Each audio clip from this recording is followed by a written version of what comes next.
Hello friends, welcome back to my channel. In this video guide, I will show you how to fix Mafia the old country man of honor gamepad or controller not working problem.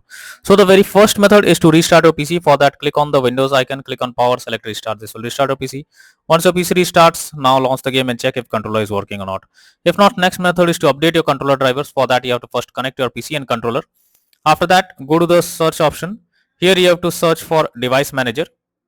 Expand human interface devices, select a controller, right click on it, click on update driver and then click on search automatically for drivers. So this will check and update your controller drivers. After that, you have to restart your PC and then check whether controller is working or not. If not, next method is to enable or disable Steam input.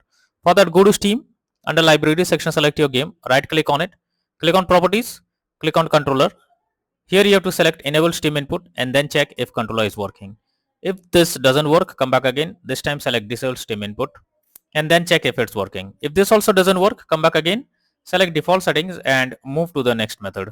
Next is to verify integrity of game file. So for that, go to Steam, select your game under library section, right click on it, click on properties, click on install files and then click on verify integrity of game files. So once the game files is verified, now launch the game and check if controller is working. Next is to press Alt plus Enter keys. So many experts suggest to press Alt plus Enter keys as this is one of the best trick to resolve such kind of unexpected issue. Next is to update Windows. So for that, go to the search option, search for check for updates. This will take you to the Windows update page. Here you have to click on check for updates, wait for some time. And once Windows is updated, now launch the game and check if controller is working.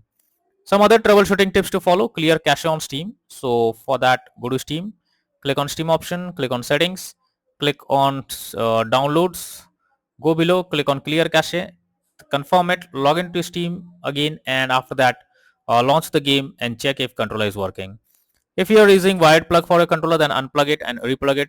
This will surely help to fix the issue. If not, you are suggested to use big picture mode for the game. So go to Steam, under library section, select your game. Here in the above section, you can see enter big picture mode. Click on it. Wait for some time. Enter big picture mode. Try to play the game. Again, exit big picture mode. And after that, check if gamepad or controller is working or not. So that's all for now in this video. Thank you.